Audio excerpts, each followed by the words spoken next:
Здравствуйте, в эфире новости спорта, в студии Власий Сергеев. Санкт-Петербургский СКА в овертайме одержал победу над московским ЦСКА со счетом 2-1 в третьем матче полуфинальной серии плей-офф КХЛ. Встреча прошла в Санкт-Петербурге.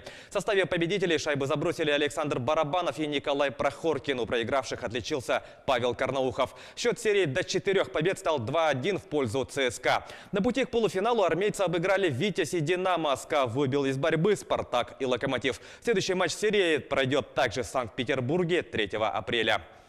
Российский вратарь «Коламбуса» Сергей Бобровский признан первой звездой прошедшей недели в НХЛ. Об этом сообщает пресс-служба лиги. На прошедшей неделе голкипер провел 4 матча, в которых дважды отстоял на 0 и отразил 96% бросков. Второй звездой признан канадский нападающий Детройта Тайлер Бертуцци, набравший в 4 матчах 10 очков. Третьей звездой стал канадский вратарь Аризоны Дарси Кемпер. Голкипер сыграл в 3 матчах, в которых одержал 2 победы и отразил также 96% бросков. Наставник футбольного клуба «Атлетика» Диего Симеоне признан самым высокооплачиваемым тренером в мире по версии France Football. Доход аргентинца в текущем сезоне составит 41 миллион евро. На втором месте суммой в 31 миллион располагается бывший тренер Манчестер Юнайтед Жозе Мауриньо. Третью строчку занимает Тьерри Анри, возглавлявший Монако. Четвертый в рейтинге главный тренер английского Манчестер Сити Хосеп Гвардиола, получающий 24 миллиона евро в год. На 5-м месте оказался Эрнесто Вальверде из Барселоны, который зарабатывает за сезон 23 миллиона евро в год. Московский баскетбольный клуб ЦСКА проиграл казанскому «Униксу» со счетом 73-83 в матче регулярного чемпионата единой лиги ВТБ. Самым результативным игроком встречи стал защитник армейцев Нандо де Коло, набравший 20 очков. «Уникс» занимает второе место в турнирной таблице. В активе команды 17 побед в 21 матче. ЦСКА идет первым, победив 19 раз в 23 матчах. В следующем туре 9 апреля ЦСКА в гостях сыграет с Нижним Новгородом. В этот же день «Уникс» также в гостях встретится с Калевом.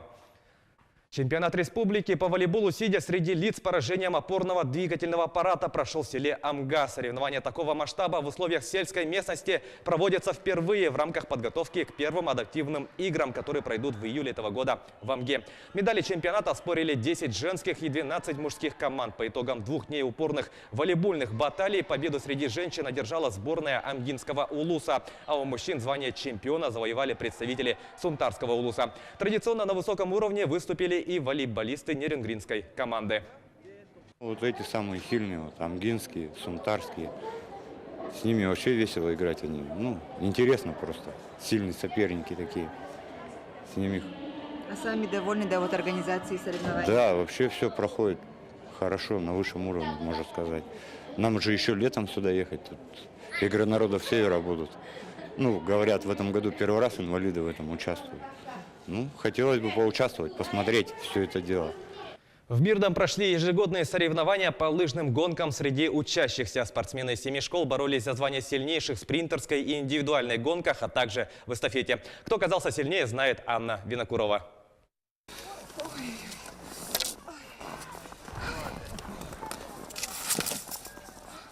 Виктор Дворников сегодня болеет за свою дочь Полину. 3 дня соревнований дают о себе знать. Спортсменка на финише падает без сил. В копилку 26-й школы Полина Дворникова принесла 2 медали, заняв 3-е место в индивидуальной и спринтерской гонках. Это сложно.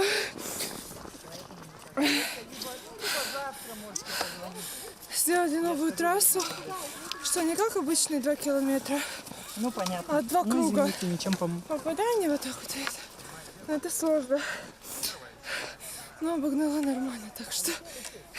Всего за 3 дня на лыжню вышли более 130 учащихся. Но в сборную своих школ вошли всего 4 лучших спортсмена. 2 девушки и 2 парня. Они и бежали эстафету, принося баллы своей команде. Дистанции соревнований были небольшие. Гонка состоится на 2, 3 и 5 километров. Старшие юноши у нас 5 километров бегут. Кто коньком, кто классикой. В основном все коньком, естественно, пойдут. Бронзовыми призерами соревнований стали спортсмены 12-й школы. На 2-м месте учащиеся 26-й. Прошлогодние чемпионы соревнований, лыжники школы номер 8 и в этом году уверенно заняли 1-е место. Сегодня чемпионы и призеры соревнований уже вылетели в южную столицу Якутии, в город Алдан. Там спортсмены будут состязаться в 2 соревнованиях – в первенстве республики и во всероссийских соревнованиях по лыжным гонкам. Анна Винокурова, Артур Голиков, телеканал «Алмазный край». Это были новости спорта. Всего доброго.